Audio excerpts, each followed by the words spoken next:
السلام علیکم ورحمۃ اللہ وبرکاتہ۔ بسم اللہ الرحمن الرحیم، والصلاۃ والسلام علی رسول الکریم، اما بعد۔ اس درس کے اندر ہم روزوں کی فضیلت بیان کریں گے۔ سب سے پہلے روزوں کی فضیلت، اس کے بعد رمضان کے روزوں کی خصوصی فضیلت بیان کریں گے۔ تو چلیے شروع کرتے ہیں۔ شروع سے آخر تک سنیے تو آپ کو بڑا فائدہ ہوگا، بڑا نفع ہوگا انشاءاللہ تعالی۔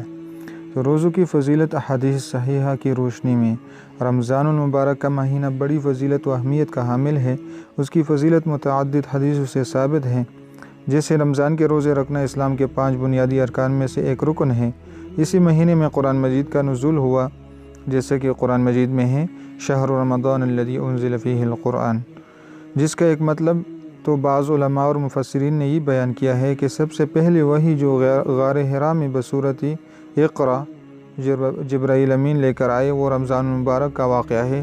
اور دوسرا مطلب یہ بیان کیا گیا ہے کہ قرآن مجید پورا کا پورا لیلۃ القدر میں لوح محفوظ سے آسمانی دنیا کے آسمان پر اتر آ گیا تھا، کہ قرآن مجید پورا کا پورا لیلۃ القدر میں لوح محفوظ سے دنیا کے آسمان پر اتار دیا گیا، اور لیلۃ القدر رمضان کے آخری عشرے کی راتوں میں سے کوئی ایک رات ہوتی ہے۔ اسی ماہ مبارک میں لیلۃ القدر ہوتی ہے، جس کی بابت اللہ تعالیٰ نے فرمایا ہے لیلۃ القدر خیر من الف شہر، شب قدر 1000 مہینوں سے بہتر ہے۔ 1000 مہینے کے 83 سال 4 مہینے بنتے ہیں۔ عام طور پر انسانوں کی عمریں بھی اسی سے کم ہوتی ہیں، لیکن اس امت پر اللہ تعالیٰ کی کتنی مہربانی ہے کہ وہ سال میں ایک مرتبہ اسے لیلۃ القدر سے نواز دیتا ہے، جس میں وہ اللہ تعالیٰ کی عبادت کر کے 83 سال کی عبادت سے بھی زیادہ اجر و ثواب حاصل کر سکتا ہے۔ امام مالک رحمۃ اللہ علیہ فرماتے ہیں کہ انہ سمع من یتقی بہ من اہل العلم یقول، کہ انہ سمع من یثق بہ من اہل العلم یقول ان رسول اللہ صلی اللہ علیہ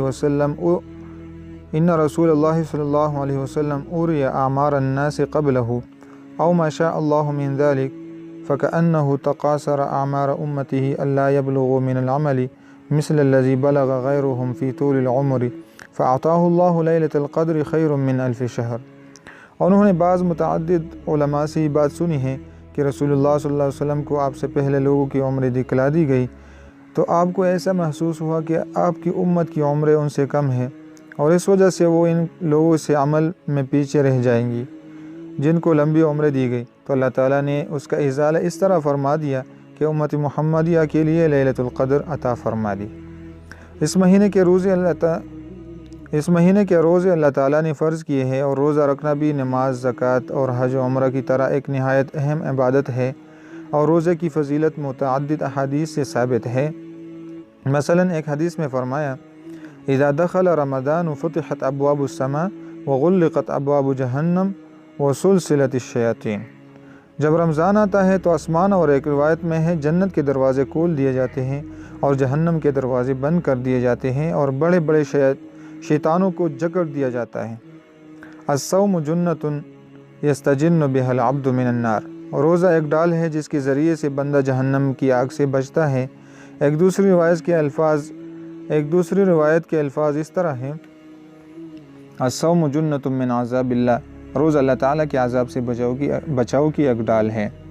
ایک حدیث میں نبی اکرم صلی اللہ علیہ وسلم نے فرمایا من صام یوما فی سبیل اللہ بعد اللہ وجہہ عن النار 70 خریفا، جس نے اللہ تعالیٰ کے راستے میں ایک دن روزہ رکھا تو اللہ تعالیٰ اس کے چہرے کو جہنم سے 70 سال کی مسافت کے قریب دور کر دیتا ہے۔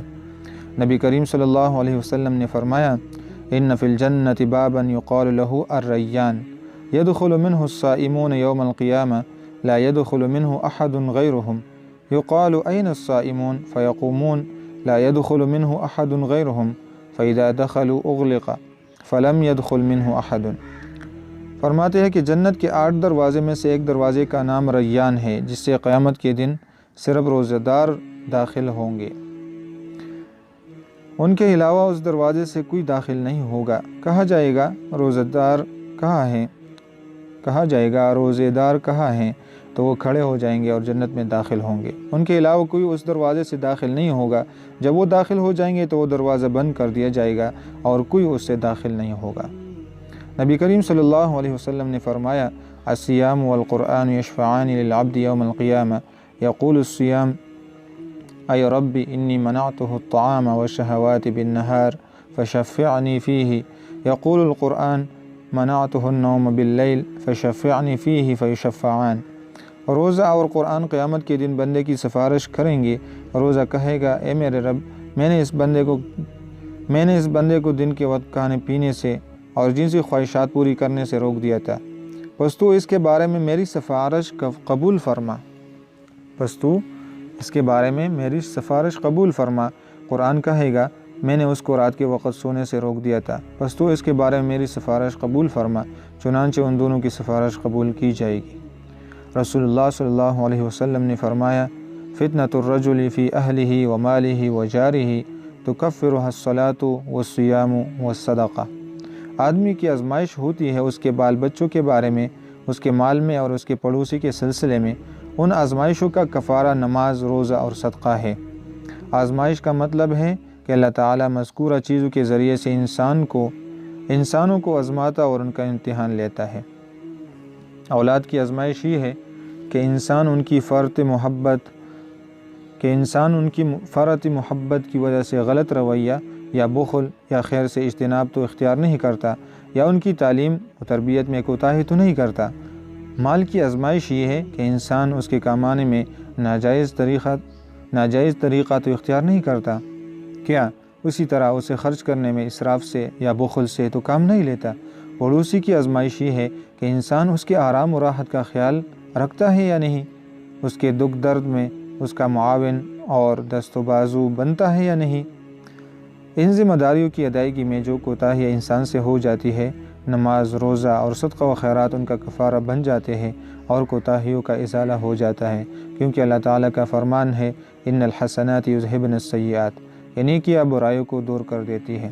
اس حدیث و آیت سے معلوم ہوا کہ ایک مسلمان کو نماز، روزہ اور صدقہ و خیرات اور دیگر نیکیوں کا اہتمام کرتے رہنا چاہیے تاکہ یہ نیکیاں اس کی کوتاہیوں اور گناہوں کا کفارہ بنتی رہیں۔ نبی اکرم صلی اللہ علیہ وسلم نے فرمایا للصائم فرحتان یفرحہما اذا افطر فرح و اذا لقی ربہ فرح بصومہ، کہ روزہ دار کے لیے دو خوشیاں ہیں جن سے وہ خوش ہوتا ہے، ایک جب وہ روزہ کھولتا ہے تو خوش ہوتا ہے، اور دوسری خوشی جب وہ اپنے رب سے ملے گا تو اپنے روزے سے خوش ہوگا۔ نبی کریم صلی اللہ علیہ وسلم نے فرمایا والذی نفس محمد بیدہ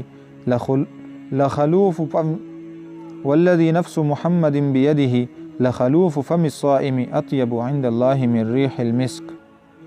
قسم ہے اس ذات کی جس کے ہاتھ میں محمد صلی اللہ علیہ وسلم کی جان ہے، روزہ دار کے منہ کی بدلی ہوئی بو اللہ کے ہاں کستوری کی خوشبو سے زیادہ پاکیزہ ہے۔ یہ خلوف یا خلف اس بو کو کہتے ہیں جو معدے کے خالی ہونے پر روزہ دار کے منہ سے نکلتی ہے۔ یہ بو عام حالات سے مختلف اور بدلی ہوئی ہوتی ہے۔ نبی کریم صلی اللہ علیہ وسلم نے حدیث قدسی بیان فرمائی جس میں اللہ تعالیٰ فرماتا ہے الصیام لی وانا اجزی بہ، روزہ میرے لیے ہے اور میں ہی اس کی جزا دوں گا۔ یعنی دیگر نیکیوں کے لیے تو اللہ تعالیٰ نے یہ ضابطہ بیان فرمایا ہے کہ الحسنۃ بعشر امثالھا، نیکی کا صلہ کم از کم 10 گنا اور زیادہ سے زیادہ 700 گنا تک ملے گا، لیکن روزے کو اللہ تعالیٰ نے اس عام ضابطے اور کلیے سے مستثنیٰ فرما دیا اور یہ فرمایا کہ قیامت والے دن اس کی وہ ایسی خصوصی جزا عطا فرمائے گا جس کا علم صرف اسی کو ہے، اور وہ عام ضابطوں سے ہٹ کر خصوصی نوعیت کی ہوگی۔ یہ تمام احادیث جو بیان ہوئی روزوں کی فضیلت میں عام ہے، یعنی ہر قسم کے روزے ان کے ضمن میں آتے ہیں، چاہے وہ رمضان کے فرضی روزے ہو یا رمضان کے علاوہ دیگر نفلی روزے۔ مذکورہ فضیلت ہر قسم کے روزہ دار کے لیے ہے، اس لیے اللہ تعالیٰ کے خاص بندے صرف رمضان ہی کے فرضی روزے نہیں رکھتے، بلکہ وہ نبی اکرم صلی اللہ علیہ وسلم کی اقتداء میں ہر وقت نفلی روزوں کا بھی اہتمام کرتے ہیں، جیسا کہ نبی صلی اللہ علیہ وسلم کا معمول مبارک تھا۔ آپ کا معمول تھا کہ آپ ہر سوموار اور جمعرات کو روزہ رکھتے، ہر مہینے کے ایام 20 یعنی 13، 14 اور 15 تاریخ کا روزہ رکھتے، ماہ شعبان کے ایام اکثر روزوں کے ساتھ گزارتے۔ اس کے علاوہ جب کبھی گھر میں کچھ کھانے کو نہ ملتا تو اس دن بھی آپ روزہ رکھ لیتے۔ عاشورہ یعنی 10 محرم کے دن روزہ رکھتے، بلکہ زندگی کے آخری سال آپ نے فرمایا کہ میں آئندہ سال زندہ رہا تو 9 محرم کا روزہ بھی رکھوں گا تاکہ محض 10 محرم کا روزہ رکھنے سے یہودیوں سے مشابہت نہ ہو۔ اس طرح نبی کریم صلی اللہ علیہ وسلم رمضان کے علاوہ وقتاً فوقتاً نفلی روزوں کا اہتمام فرماتے رہتے تھے، حتیٰ کہ بعض دفعہ صوم وصال بھی رکھ لیتے، یعنی بغیر کچھ کھائے پیے مسلسل روزے رکھتے، جس سے آپ نے اپنی امت کو منع فرمایا۔ ابھی رمضان کی جو فضائل ہے وہ بیان کرتے ہیں، جو رمضان کے روزوں کی فضیلت ہے۔ اس کی خصوصی فضیلت یہ ہے کہ رسول اللہ صلی اللہ علیہ وسلم کا اور آپ کے اتباع میں صالحین و اتقیاء کا کثرت سے نفلی روزے رکھنے کا یہ معمول اور عادت مبارکہ اس لیے تھی کہ وہ روزوں کی وہ فضیلت حاصل کرنے کا شوق اور جذبہ رکھتے تھے جو پچھلے ہم نے بیان کی ہے۔ ابھی جو گزر گیا ہم نے جو بیان کیا، یہ ساری فضائل حاصل کرنے کے لیے وہ نفلی روزے بھی رکھتے تھے۔ جب نفلی روزوں کی فضیلتیں ہیں، اتنی فضیلتیں ہیں، تو رمضان کے روزوں کا جو اجر و صلہ ملنا ہے اس کا تو اندازہ ہی نہیں کیا جا سکتا، جو کہ فرض ہے۔ اسی لیے نبی اکرم صلی اللہ علیہ وسلم نے رمضان کے روزوں کی بابت فرمایا، من صام رمضان ایمانا واحتسابا غفر له ما تقدم من ذنبه۔ سبحان اللہ۔ جس نے رمضان کے روزے رکھے ایمان کے ساتھ اور ثواب کی نیت کے ساتھ، یعنی دکھلاوے اور ریاکاری کے لیے نہیں، تو اس کے گزشتہ گناہ معاف ہو جاتے ہیں۔ اللہ اکبر، سارے گناہ معاف ہو جاتے ہیں۔ ایک اور حدیث میں رسول اللہ صلی اللہ علیہ وسلم نے فرمایا، الصلوات الخمس والجمعۃ الی الجمعۃ ورمضان الی رمضان مکفرات ما بینہن اذا اجتنب الکبائر۔ پانچوں نمازیں جمعہ دوسرے جمعے تک اور رمضان دوسرے رمضان تک ان گناہوں کا کفارہ ہے جو ان کے درمیان ہو، بشرط یہ کہ کبیرہ گناہوں سے اجتناب کیا جائے۔ ایک اور حدیث میں رسول اللہ صلی اللہ علیہ وسلم نے فرمایا، من صام رمضان ثم اتبعہ ستا من شوال کان کصیام الدہر۔ سبحان اللہ، اللہ اکبر۔ جس نے رمضان کی فرضی روزے رکھے اور اس کے بعد شوال میں 6 نفلی روزے رکھے، وہ شخص ایسے ہے جیسے کہ وہ ہمیشہ روزہ رکھنے والا ہے، ہمیشہ روزے رکھنے والا ہے۔ اس کا مطلب یہ ہے کہ رمضان کے روزے الحسنۃ بعشر امثالها کا العشرۃ بعشر اس کا مطلب یہ ہے کہ رمضان کے روزے الحسنۃ بعشر امثالها کے تحت 300 اور 6 روزے 60 روزوں کے برابر شمار ہوں گے، اور قمری سال کے 360 دن ہی ہوتے ہیں۔ یوں گویا ایک مسلمان صائم الدہر ہمیشہ روزہ رکھنے والا شمار ہوگا۔ اس اعتبار سے شوال کے یہ 6 روزے جن کو شش عیدی کہا جاتا ہے، اس اعتبار سے شوال کے یہ 6 روزے جن کو شش عیدی کہا جاتا ہے، نفلی ہونے کے باوجود نہایت اہمیت کے حامل ہے۔ ہر مسلمان کو رمضان المبارک کے روزوں کے ساتھ یہ 6 روزے بھی رکھ لینے چاہیے تاکہ وہ عند اللہ صائم الدہر شمار ہو۔ نبی اکرم صلی اللہ علیہ وسلم نے فرمایا، اذا كان اول لیلۃ من شہر رمضان صفدت الشیاطین ومردت الجن وغلقت ابواب النار فلم يفتح منها باب وفتحت ابواب الجنة فلم يغلق منها باب وينادي مناد یا باغی الخیر اقبل ویا باغی الشر اقصر وللہ عتقاء من النار وذلك كل لیلہ۔ جب ماہ رمضان کی پہلی رات ہوتی ہے تو شیاطین اور سرکش جنوں کو جکڑ دیا جاتا ہے، جہنم کے دروازے بند کر دیے جاتے ہیں، ان میں سے کوئی دروازہ کھلا نہیں رہنے دیا جاتا، اور جنت کے دروازے کھول دیے جاتے ہیں اور ان میں سے کوئی دروازہ بند نہیں رہنے دیا جاتا، اور ایک پکارنے والا پکار کر کہتا ہے، ایک نیکیوں کے طالب خوب پیش قدمی کر، اور اے برائیوں کے طالب باز آ جا، اور اللہ کے لیے جہنم سے آزاد کردہ لوگ ہوتے ہیں۔ اور ہر رات کو ایسا ہوتا ہے، یعنی رمضان کی ہر رات کو اللہ جہنم سے لوگوں کو آزاد فرماتا ہے۔